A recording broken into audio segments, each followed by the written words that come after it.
No matter what stage of life you're in, dividend stocks can supplement your income or help grow your portfolio.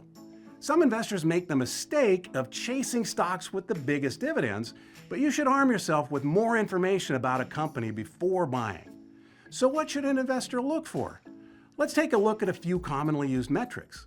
For many investors, the most important factor for a dividend stock is the return they're getting. That's called dividend yield, and it's a ratio calculated by dividing the annual dividend payment by the price of the company's stock.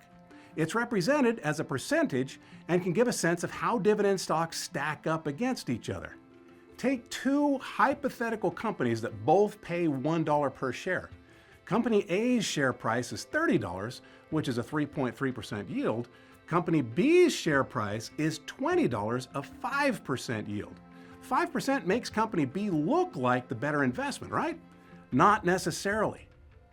Dividend yield can be misleading because it's based on the stock's price, which can move based on many factors. Investors can get caught up chasing higher dividend yield, but it shouldn't be the only factor in deciding if a stock is worth your investment. There's a reason that Company B's share price is at $20. It recently traded down from $30 after a negative earnings report. That would make its dividend yield look better, even though the company's not doing as well. Meanwhile, Company A's share price stayed steady after it delivered solid earnings. While a stable dividend yield is valuable, remember that there isn't a number that's good or bad without context. Investors should understand what's driving the yield and focus on established companies with a history of both consistent earnings and growing dividends. One approach investors sometimes take when screening stocks based on dividend yield is to compare the yield of a stock they're considering to a benchmark index. One example benchmark is the average dividend yield of stocks in the S&P 500, which in 2023 was 1.5%. Finding stocks that have a history of paying dividends over the long term can also be valuable. One way of trying to gauge that is by researching a stock's payout ratio, which tells you the percentage of earnings that go towards the dividend.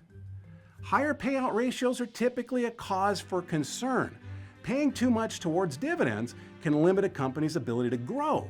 Companies exhibiting a low ratio of dividends to earnings suggests they're retaining some earnings, making it less likely they'll reduce dividends in the future. A healthy range might be percentages between 20 and 60.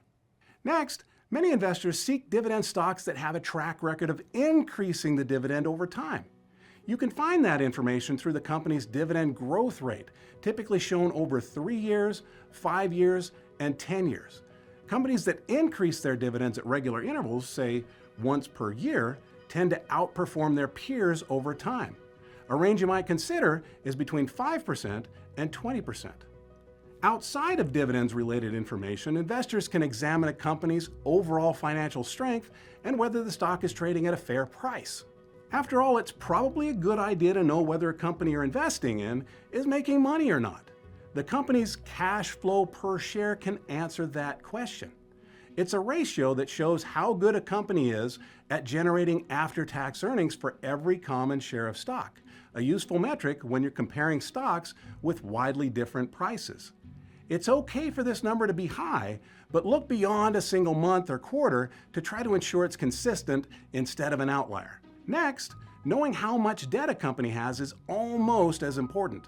The debt to equity, or DE ratio, can show what a company owes relative to what it owns. It's calculated by dividing total debt by total shareholders' equity, or the amount of money that would be left to shareholders if the company liquidated.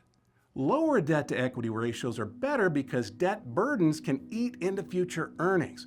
However, they can vary depending on the industry. For example, big industrial energy and mining companies tend to carry more debt than other industries. That's why investors typically compare debt level of companies in the same industry. Finally, it's helpful to know whether or not you'd be getting good value by investing in a company.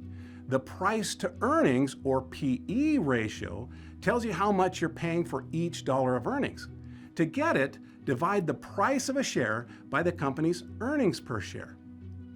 Lower high PE ratios aren't inherently good or bad. When a PE ratio is low, it could mean that investors are losing confidence, selling shares and driving the price down while earnings hold steady.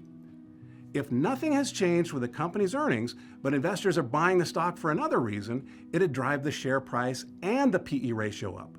Of course, that high PE may be justified if the company is poised for growth. The PE range most investors look for is between 20 and 30, but you can consider looking at companies beyond that range, especially if other criteria are met. You can search for stocks based on criteria like these using Schwab's Stock Screener. You'll find it by logging into schwab.com, selecting Research, then Stocks, and then Stock Screener. Type the metric you like to review in the search bar or scan the list for other ideas.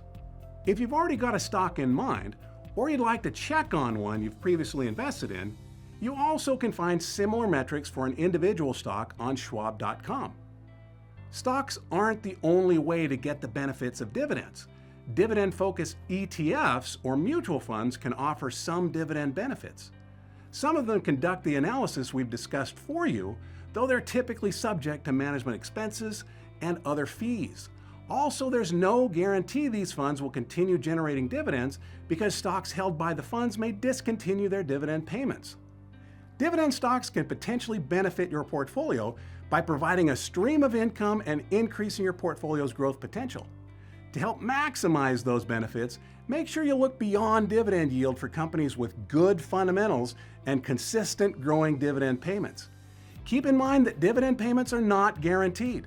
A company may choose to reduce or stop paying dividends altogether. For more investing education, subscribe to our YouTube channel and check out schwab.com/learn.